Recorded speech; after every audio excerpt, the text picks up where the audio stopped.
Delivery Malaysia 370, good morning. Malaysia 370, stand by. ये 8 मार्च 2014 है। एक Malaysian airlines Boeing 777 Beijing China की लंबी फ्लाइट के लिए तैयार हो रही है। Malaysia 370, request level. 370, we are ready, requesting flight level 350 to Beijing. उनके आगे 5.5 घंटे की उड़ान है। प्लेन जल्द ही रनवे पर आ जाता है और रात के 12:40 पे 370, 3 to right of takeoff. Nice. 3 to right of Beijing, Malaysia 370, MH370 runway पर एक्सेलरेट करता है और कोलालंपुर एयरपोर्ट से उड़ान भर लेता है। एविएशन हिस्ट्री की सबसे बड़ी मिस्ट्री अभी शुरू हुई है।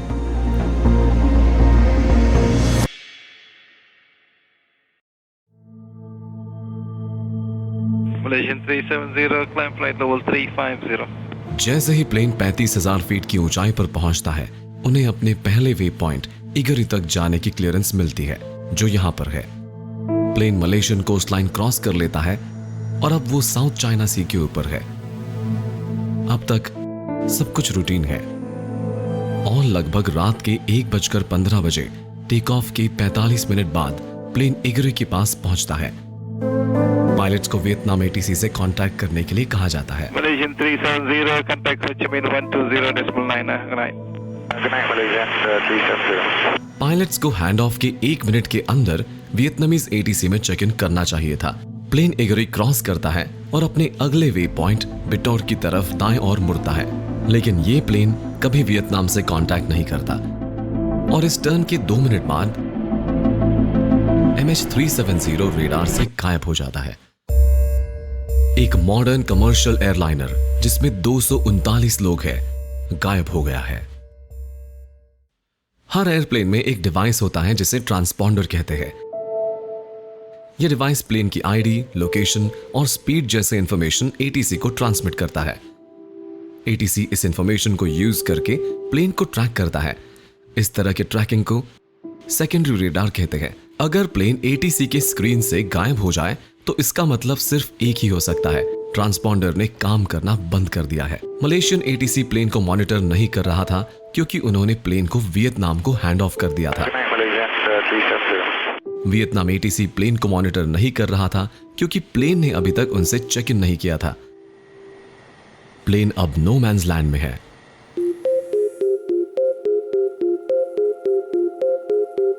पूरे 18 मिनट तक किसी को भी पता नहीं चलता है कि एक प्लेन मिसिंग है, लेकिन फिर वियतनाम सोचने लगता है कि जो प्लेन उन्हें मिलना था उसने अब तक चेक इन क्यों नहीं किया।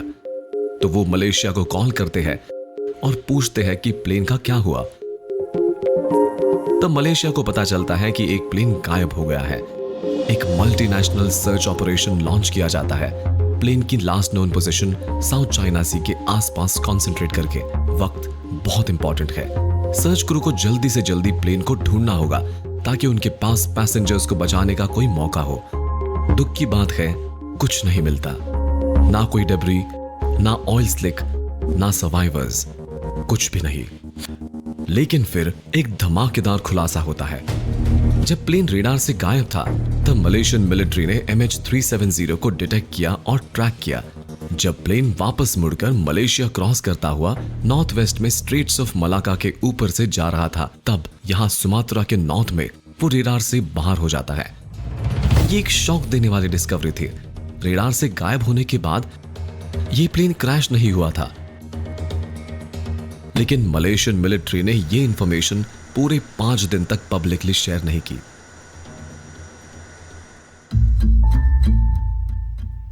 पहली नजर में MH370 का यू टर्न ऐसा लग रहा था जैसे प्लेन में कोई इमरजेंसी हुई हो और पायलट्स वापस किसी पास के एयरपोर्ट पर लैंड करने की कोशिश कर रहे थे। MH370 के कार्गो में एक कंटेनर था जो लिथियम आयन बैटरी से भरा था। ये बैटरीज अगर डैमेज हो जाए तो ओवरहीट हो सकती है और आग लग सकती है।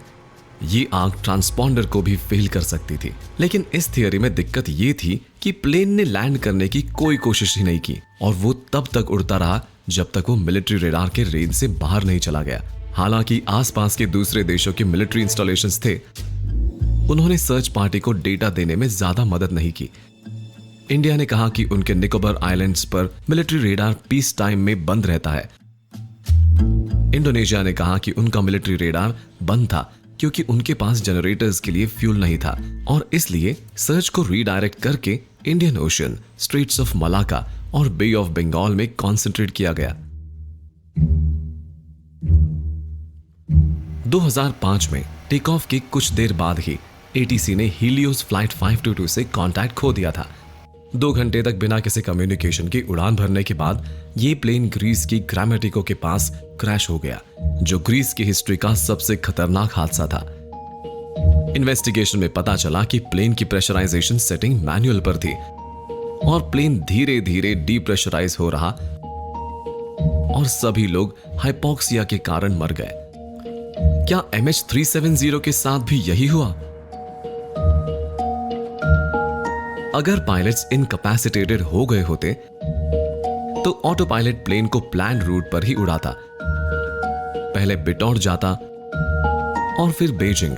ऑटो पायलट वो यू टर्न नहीं लेता जो यहां देखने को मिल रहा है। मलय पेनिनसुला के ऊपर फ्लाइट पाथ को ध्यान से देखने पर एक इंटरेस्टिंग बात सामने आई। प्लेन लगातार माइनर कोर्स करेक्शंस कर रहा था।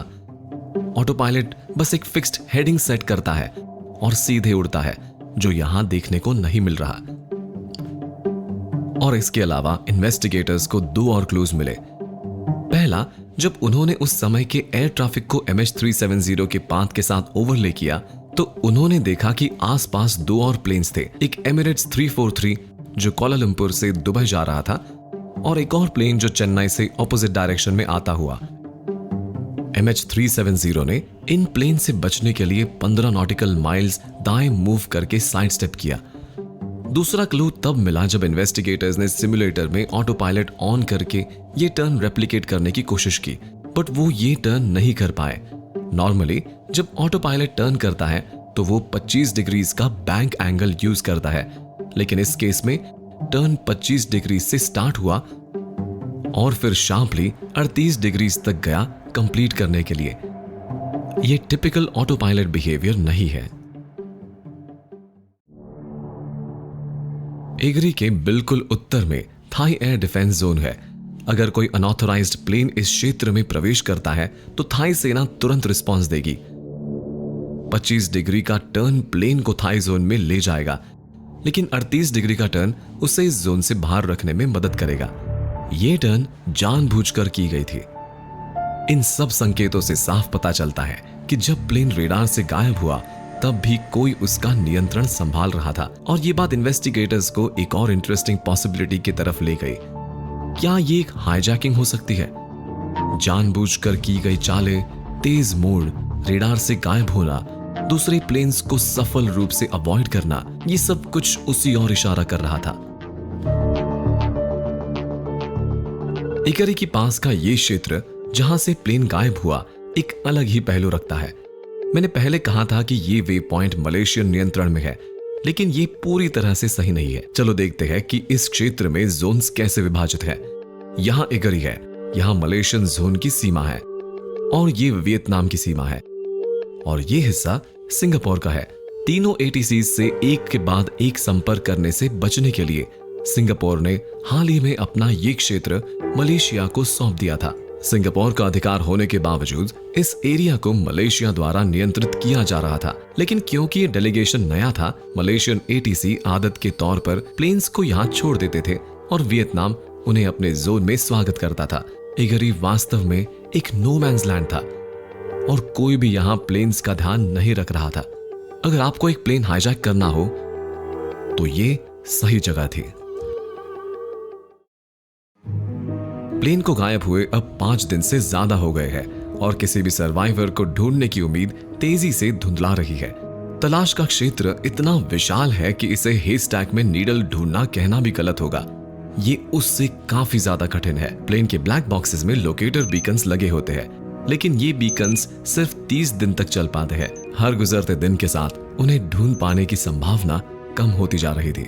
सर्च टीम को एक छोटे से क्लू, किसी भी नई जानकारी की तलाश थी और फिर एक क्लू मिलता है, वो भी एक अनएक्सपेक्टेड सोर्स से। चलिए वापस चलते हैं 8 मार्च की सुबह के शुरुआती घंटों में कुआलालंपुर एयरपोर्ट पर। MH370 की फ्लाइट क्रू अपने प्री फ्लाइट चेक्स में व्यस्त थी और जब उन्होंने प्लेन के इंजन्स को चालू किया तब कुछ महत्वपूर्ण हुआ। प्लेन की सैटेलाइट डेटा यूनिट ने एक लॉग ऑन मैसेज भेजा एक कम्युनिकेशन सैटेलाइट को जो इनमारसैट नाम की कंपनी द्वारा ऑपरेट किया जाता था। लेकिन उसी वक्त जब plane air traffic control radar से गायब हो गया, ये कनेक्शन अचानक से कट गया और सैटेलाइट प्लेन से संपर्क नहीं कर पाई।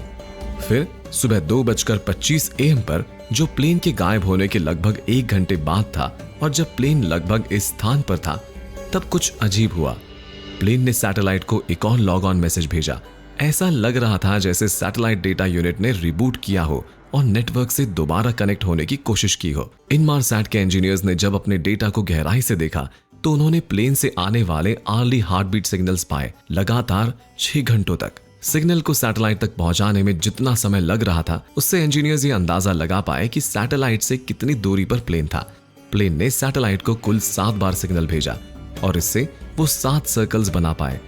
जब प्लेन ने सैटेलाइट से संपर्क किया तब ये हर सर्कल पर कहीं ना कहीं था। पिछली जानी हुई स्थिति, fuel load, cruising speed, signal की फ्रीक्वेंसी और उसी समय हवा में उड़ रहे दूसरे प्लेन्स के डेटा के साथ तुलना करके उन्होंने ये अनुमान लगाया कि प्लेन कौन से संभावित रास्तों से गुजरा होगा। जब ये हर आंख को पार कर रहा था, आखिरी 7वां आंख इंडियन ओशन की गहरे पानी में था और इसके बाद और कोई हार्टबीट सिग्नल नहीं मिला। इस खुलासे का मतलब था कि दूसरी बार सर्च टीम्स गलत जगह पर प्लेन को ढूंढ रही थी।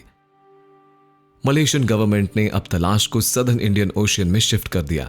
क्योंकि ये क्षेत्र ऑस्ट्रेलियन नियंत्रण में आता है, इसलिए ऑस्ट्रेलिया ने तलाश का नेतृत्व संभाला और ये जल्द ही एविएशन इतिहास की सबसे बड़ी और महंगी तलाश बनने वाली थी।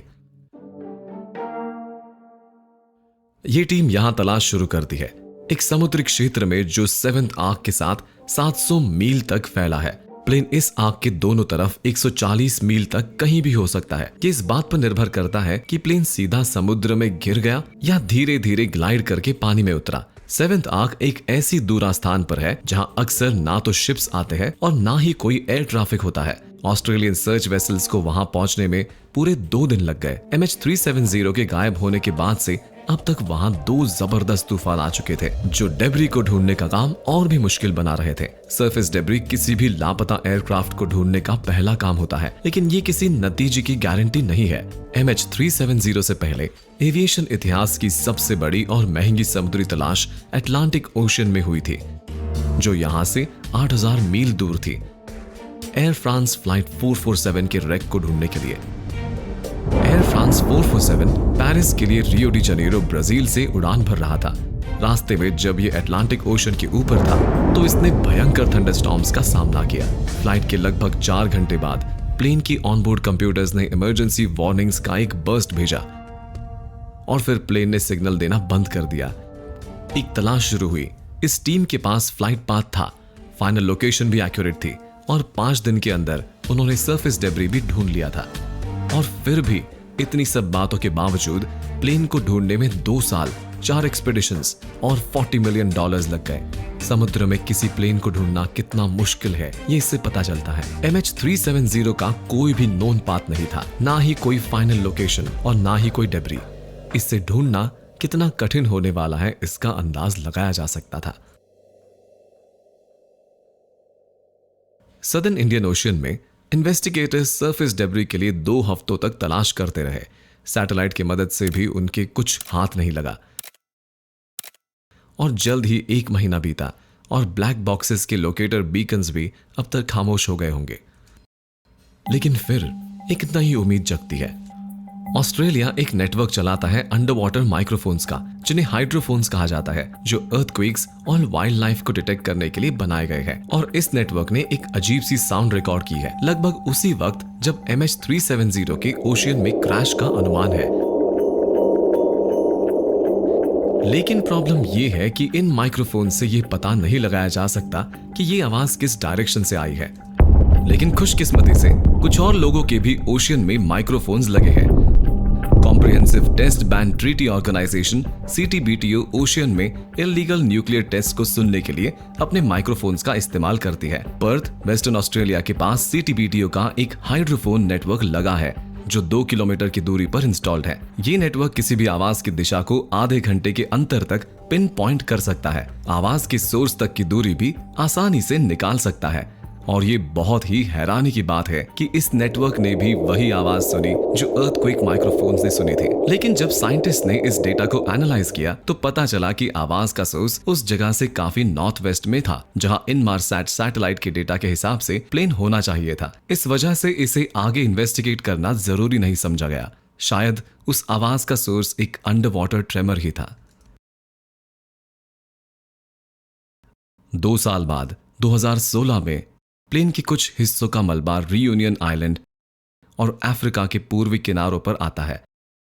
मलबों पर मौजूद सीरियल नंबर से कंफर्म हो जाता है कि ये MH370 के ही हिस्सों का है। ओशियन ड्रिफ्ट मॉडलिंग के अकॉर्डिंग भी ये मलबा उसी जगह से आया था जहां प्लेन की क्रैश होने का अनुमान था। लेकिन फिर भी असली रैकेज का कोई भी पता नहीं चला। रैकेज को ढूंढने के लिए हमें ये समझना होगा कि आखिर ऐसा क्यों किया गया था। लीडिंग थियरी ये है कि प्लेन को हाईजैक किया गया था, लेकिन सवाल ये उठता है कि किसने और क्यों। फ्लाइट MH370 में 2 ईरानियन यात्रियों ने नकली ऑस्ट्रियन पासपोर्ट्स का यूज करके प्लेन में चढ़ने में सफलता पाई थी। इस खुलासे के बाद इंटरपोल ने इन दोनों पैसेंजर्स के बैकग्राउंड की जांच शुरू की, लेकिन जल्द ही पता चल गया कि ये दोनों असाइलम सीकर्स थे जो जर्मनी में नई जिंदगी बसाने के इरादे से जा रहे थे। बाकी पैसेंजर्स या केबिन क्रू में से किसी पर भी कोई शक नहीं हुआ। अब शक की उंगलियां MH370 के दोनों पायलट्स पर उठने लगी। सबसे पहले आते हैं 26 साल के फारीक अब्दुल हमीद जो फर्स्ट ऑफिसर थे। वो एयरबस A330 से बोइंग 777 पर ट्रांजिशन कर रहे थे और MH370 उनका आखिरी ट्रेनिंग फ्लाइट था। उनकी पहचान और बैकग्राउंड चेक से कुछ भी असामान्य नहीं मिला।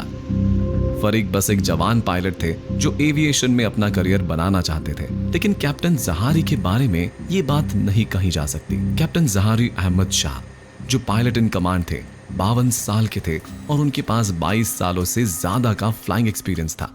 वो एक टाइप रेटिंग इंस्ट्रक्टर भी थे और इस फ्लाइट में फारीक के ट्रेनिंग को सुपरवाइज कर रहे थे। जब इन्वेस्टिगेटर्स ने जहारी के घर की तलाश की तो उन्हें एक फ्लाइट सिमुलेटर मिला। 100 से ज्यादा सेव्ड फ्लाइट में से एक फ्लाइट ने सबका ध्यान अपनी तरफ खींच लिया। जब उन्होंने इस पर्टिकुलर फ्लाइट को सिमुलेटर में दोबारा लोड किया तो जो उन्हें दिखाई दिया वो पहचान में आने लायक था। ये रूट उस पाथ से मिलता जुलता था जो MH370 ने लिया था। और सबसे चौंकाने वाली बात यह थी कि यह सिमुलेशन 2 फरवरी को चलाया गया था।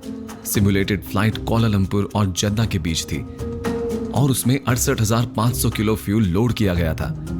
2 दिन बाद 4 फरवरी को कैप्टन जहारी ने MH150 को कोलालंपुर से जद्दा उड़ाया। बिल्कुल वही अमाउंट 68,500 किलो फ्यूल के साथ। क्या MH150 एक असली टारगेट था पॉसिबल हाईजैकिंग के लिए? लेकिन MH150 हाईजैक नहीं हुआ। एक पॉसिबल वजह यह थी कि जद्दा तक की लंबी डिस्टेंस की वजह से MH150 में 2 फ्लाइट क्रूज थे जो हाईजैकिंग या डाइवर्जन को मुश्किल बना देते। शायद जहारी को एक ऐसा को पायलट चाहिए था जो उनके एक्शंस को क्वेश्चन ना करे। MH370 इस मामले में परफेक्ट फिट थी, जहां फारिक उनके अंडर ट्रेनिंग एक जूनियर ऑफिसर थे। कैप्टन जहारी पॉलिटिकली माइंडेड भी थे। वो ऑपोजिशन लीडर अनवर इब्राहिम के एक मजबूत सपोर्टर और डिस्टेंट रिलेटिव थे। कई लोगों का मानना है कि 7 मार्च को एक पॉलिटिकली मोटिवेटेड ट्रायल में अनवर इब्राहिम को 5 साल की सजा सुनाई गई। रूमर यह है कि जहारी उस वक्त कोर्ट में मौजूद थे और कुछ घंटों के बाद ही उन्होंने MH370 को पायलट किया, जिस वजह से ये क्लेम्स उठती है कि उन्होंने प्लेन को एक पॉलिटिकल प्रोटेस्ट के रूप में गिराया। जहां ये सब पीसेस एक कहानी को जोड़ने में मदद करते हैं, वहीं ये बात जरूरी है कि जहारी को हाईजैकर मान लेना सिर्फ एक कल्पना है, कोई सॉलिड एविडेंस नहीं है, सिर्फ कुछ हल्के इशारे हैं। तो अगर प्लेन को हाईजैक किया गया था तो ये कैसे किया गया? चलिए वापस प्लेन में चलते हैं। उस वक्त जब क्रू मलेशियन एटीसी को अलविदा कह रहा था। Malaysian 370, contact Ho Chi Minh 120.9. Good night. Good night, Malaysian 370. अगर कैप्टन जहारी प्लेन पर कंट्रोल रखने वाले थे तो उन्हें अपने प्लान्स को अंजाम देने के लिए कॉकपिट में अकेले रहना जरूरी था। फर्स्ट ऑफिसर हामिद, जो उनके अंडर सुपरविजन ट्रेनिंग ले रहे थे, उन्हें कॉकपिट से बाहर भेजने के लिए जहारी ने कोई छोटी मोटी बात बनाई होगी, शायद एक कॉफी मंगाई या केबिन क्रू को कोई मैसेज भेजने को कह दिया। जैसे भी, पॉइंट ये है कि इस क्रूशियल मोमेंट में उन्होंने फर्स्ट ऑफिसर को कॉकपिट छोड़ने पर मजबूर कर दिया और जैसे ही फर्स्ट ऑफिसर कॉकपिट से बाहर गए, कैप्टन ने दरवाजा लॉक कर दिया। अब वो अकेला था, अपने अगले प्लान को अंजाम देने के लिए बिल्कुल फ्री। इस इंसिडेंट के लगभग 1 साल बाद जर्मन विंग्स फ्लाइट 9525 में भी कुछ ऐसा ही होता है। उस केस में को पायलट ने कैप्टन के बाथरूम जाने के बाद प्लेन पर अकेला कंट्रोल ले लिया था। दोनों केसेस में एक अकेला पायलट कॉकपिट के अंदर प्लेन के साथ सभी लोगों की तकदीर अपने हाथ में ले लेता है। लेकिन जर्मन विंग्स की ट्रेजेडी के बाद एक नई रूल लाई गई। कॉकपिट में हमेशा 2 लोग रहने चाहिए। अगर एक पायलट बाहर जाता है तो एक केबिन क्रू उसकी जगह कॉकपिट में आता है। अगर यह नियम MH370 पर लागू होता तो हाईजैकिंग का यह प्लान वहीं पर फेल हो जाता। प्लेन को 2 ग्रुप्स एक्टिवली मॉनिटर कर रहे थे। पहला था ATC, जो सेकेंडरी रेडार के जरिए प्लेन को देख रहा था, और दूसरा था मलेशिया एयरलाइंस खुद, जो सैटेलाइट के थ्रू प्लेन को ट्रैक कर रहा था। ATC से बचने के लिए इगरी बेस्ट जगह थी, जैसे हम पहले भी डिस्कस कर चुके हैं। ये नो मैन्स लैंड के बीच में था। तो जब प्लेन इगरी पहुंचता है, हाईजैकर ने ट्रांसपॉन्डर नॉब को S मोड से स्टैंड बाय मोड पर घुमाया। जैसे ही ये नॉब घुमाया, प्लेन वियतनाम, मलेशिया और थाईलैंड की रेडार स्क्रीन से गायब हो गया। अब मलेशिया एयरलाइन से बचने के लिए याद करिए, जब प्लेन के इंजन्स पहली बार ऑन हुए थे तो सैटकॉम यूनिट ने एक log on message satellite network को भेजा था। अगर कोई सैटकॉम यूनिट को बंद करता तो प्लेन एक लॉग ऑफ मैसेज भेजता नेटवर्क को और मलेशिया एयरलाइंस को शक होता। उन्हें शक होने से रोकने के लिए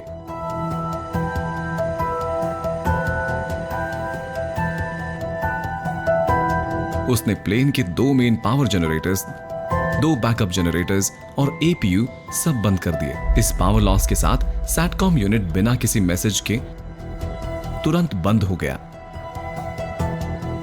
अब MH370 सच में इनविजिबल हो गया। पावर चले जाने के बाद इमरजेंसी रैम टरबाइन स्टार्ट होता है और बेसिक फंक्शंस के लिए पावर प्रोवाइड करता है। इसलिए प्लेन को पुराने तरीके से मैन्युअली उड़ाना पड़ा। यह एक्सप्लेन करता है कि मलय पेनिनसुला के ऊपर फ्लाई करते वक्त फ्लाइट पाथ में कुछ माइनर डेविएशंस क्यों देखे गए। यह भी स्पेकुलेट किया गया है कि उसने शायद केबिन को डीप्रेशराइज किया हो, लेकिन इसे कंफर्म करने का कोई तरीका नहीं है। अब प्लेन पेनांग के पास आ रहा है। पेनांग जहारी का होम टाउन था, लेकिन यहां एक नया चैलेंज आ गया। इंडोनेशियन एयर डिफेंस जोन सीधे आगे थी, बिल्कुल वैसे ही जैसे थाई एयर डिफेंस जोन को स्किलफुली डॉज किया गया था। यहां भी उससे इंडोनेशियन डिफेंस फोर्सेस से बचना था। तो उसने जैसे प्रैक्टिस किया था, प्लेन को 310 डिग्रीज के हेडिंग पर बैंग किया और प्लेन मैकार वे पॉइंट की तरफ मुड़ गया। जब प्लेन ने पेनांग के पास राइट टर्न किया, तब पेनांग को एक सेल्यूलर टावर ने एक छोटी सी पिंग को रजिस्टर किया। ये पिंग कुछ सेकंड्स के लिए थी। लेटर पता चला कि ये पिंग फर्स्ट ऑफिसर के आईफोन से आई थी।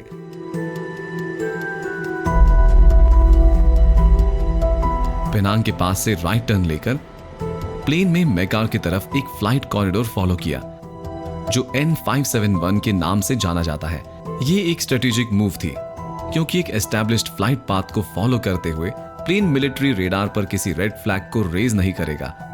प्लेन आसपास के दूसरे कमर्शियल फ्लाइट्स के साथ ब्लेंड हो गया। रात 2:03 बजे मलेशिया एयरलाइंस ने पायलट्स को वियतनाम ATC को कांटेक्ट करने का मैसेज भेजने की कोशिश की, लेकिन कोई जवाब नहीं मिला। सैटकॉम बंद होने की वजह से मैसेज कॉकपिट तक नहीं पहुंचा। अब 2:22 बजे है और प्लेन मैकार वे पॉइंट के पास है। हालांकि हाईजैकर का इरादा डायरेक्ट मैकार तक जाना था। मैनुअल फ्लाइंग और मिनिमल इंस्ट्रूमेंट्स होने की वजह से प्लेन थोड़ा साउथ ड्रिफ्ट हो गया था। यही वो आखिरी जगह थी जहां प्लेन को मलेशियन मिलिट्री रेडार ने ट्रैक किया था। अगला वे पॉइंट नीलम बहुत इंपॉर्टेंट था और यहां कोई गलती पूरे प्लान को बिगाड़ सकती थी। ये एरिया पोटेंशियल थ्रेट से घिरा हुआ था। इंडियन एयर डिफेंस जोन सीधा उनके सामने था, जबकि इंडोनेशियन और थाई डिफेंसेस साउथ और ईस्ट में थे। इन जोन्स में एंटर करने से मिलिट्री रिस्पांस ट्रिगर हो सकता है। एस्केप रूट ये था कि नीलम पर लेफ्ट टर्न लेकर P627 एयरवे पर जाना, जो पोवस वे पॉइंट की तरफ ले जाता है। ये एयरवे ऑस्ट्रेलिया जाने वाले फ्लाइट से भरा रहता है, जो प्लेन के दूसरे कमर्शियल ट्रैफिक के साथ ब्लेंड होने में मदद करता। लेकिन नीलम पर टर्न टाइट था, उससे बहुत प्रिसाइज रहना था। और जैसे उसे पता हो कि मलेशिया के मिलिट्री रेडार का एग्जैक्ट रेंज क्या है, मलेशिया के मिलिट्री के फाइनल रेडार कांटेक्ट के बस 3 मिनट बाद उसने पावर जनरेटर्स दोबारा ऑन कर दिए ऑटो पायलट को यूज करने के लिए। लेकिन इस मूव से सैटकॉम मॉड्यूल भी दोबारा ऑन हो गया। जैसे ही प्लेन ने पहला कोलालंपुर में पावर अप किया था, सैटकॉम मॉड्यूल ने एक लॉग ऑन मैसेज सैटेलाइट को भेजा। ये पहला पिंग था जो इनमारसैट ने रात 2:25 पे रिसीव किया और ये पहले आग को एस्टैब्लिश करने में मदद करता है। ऑटो पायलट एंगेज होने के बाद उसने प्लेन को नीलम की तरफ फ्लाई करने को कहा, लेकिन कंट्रोल में शायद उसने सोचा कि वो अब भी मैकार के कोर्स पर है और प्लेन के साउथ ड्रिफ्ट होने का पता नहीं चला। जब ऑटो पायलट ने प्लेन को राइट टर्न लेना शुरू किया नीलम की तरफ, तब उसे रियलाइज हुआ कि वो ऑफ कोर्स है। इसको करेक्ट करने के लिए उसने जो अब फाइनल मेजर टर्न के नाम से जाना जाता है वो किया और प्लेन को लेफ्ट टर्न लेते हुए पोवस की तरफ स्टीयर किया। जब प्लेन पोवस पहुंचा तो उसने फाइनल मेजर टर्न FMT के सेकेंड फेज को शुरू किया। प्लेन लेफ्ट बैंक हुआ साउथ की तरफ। कई स्टडीज ये सजेस्ट करती है कि नई हेडिंग 188 डिग्री सेट की गई थी। ये ट्रैक प्लेन को उन स्टॉर्म क्लाउड से बचने में मदद करता था जो वहां थे, और साथ ही सुमात्रा के वेस्ट कोस्ट के मिलिट्री रेडार से बचने में भी मदद करता था। नीचे जमीन पर मलेशियन एयरलाइंस ऑपरेशन सेंटर में सिचुएशन बढ़ती जा रही थी। उन्होंने प्लेन से सभी कांटेक्ट खो दिया था और डेस्परेट होकर वापस कम्युनिकेशन एस्टैब्लिश करने की कोशिश कर रहे थे। रात 2:40 उन्होंने सैटकॉम के थ्रू फ्लाइट से कांटेक्ट करने का आखिरी अटेम्प्ट किया। कॉल कनेक्टेड हुई, लेकिन कॉकपिट से कोई रिस्पॉन्स नहीं आया। उस अनआंसर्ड कॉल के बाद प्लेन अपने खौफनाक रास्ते पर साउथ की तरफ बढ़ता रहा, हर घंटे सैटेलाइट के साथ हैंडशेक्स करते हुए, एक पाथ बनाते हुए जो सेकंड, थर्ड, फोर्थ, फिफ्थ और सिक्स्थ आर्क्स को क्रॉस करता है। हवा में 7.5 घंटे रहने के बाद प्लेन का फ्यूल खत्म हो गया। बोइंग इंजीनियर्स ने सिमुलेट किया कि जब 777 का फ्यूल खत्म होता है तो क्या होता है, और उन्होंने प्लेन की पॉसिबल आखिरी मिनट्स को रिक्रिएट किया। सबसे पहले राइट इंजन फ्लेम आउट करता है। ऑटो पायलट इम्बैलेंस को ठीक करने के लिए एक हार्ड लेफ्ट टर्न लेता है। कुछ मिनट बाद लेफ्ट इंजन भी फ्लेम आउट कर जाता है। पावर खत्म होते ही ऑटो पायलट और सैटकॉम यूनिट बंद हो जाते हैं। इमरजेंसी पावर देने के लिए APU ऑन होता है। ये सैटकॉम यूनिट को रिबूट करता है और सैटेलाइट को एक आखिरी लॉग ऑन मैसेज भेजता है। ये मैसेज 7th आर्क को करेस्पॉन्ड करता है। यह डिपेंड करता है कि प्लेन के कंट्रोल्स पर कोई था या नहीं। प्लेन सीधा नीचे समुंदर में गिर गया होगा या फिर धीरे धीरे ग्लाइड करते हुए शैलो एंगल पर सदर्न इंडियन ओशियन में इंपैक्ट हुआ होगा। बोइंग की सभी सिमुलेशंस में क्रैश साइट 7th आर्क के 29 माइल्स के रेडियस में मिलती है। लेकिन सालों की सर्च के बाद भी सरकारी और प्राइवेट सर्च पार्टीज दोनों MH370 की क्रैश साइट को लोकेट नहीं कर पाए हैं, जो इसे एविएशन हिस्ट्री का सबसे लंबा अनसॉल्व्ड मिस्ट्री बना देता है। बस वक्त, पैसा और आंसर्स को ढूंढने की लगन ही हमें ये जानने से अलग रखती है कि MH370 के साथ सच में क्या हुआ था।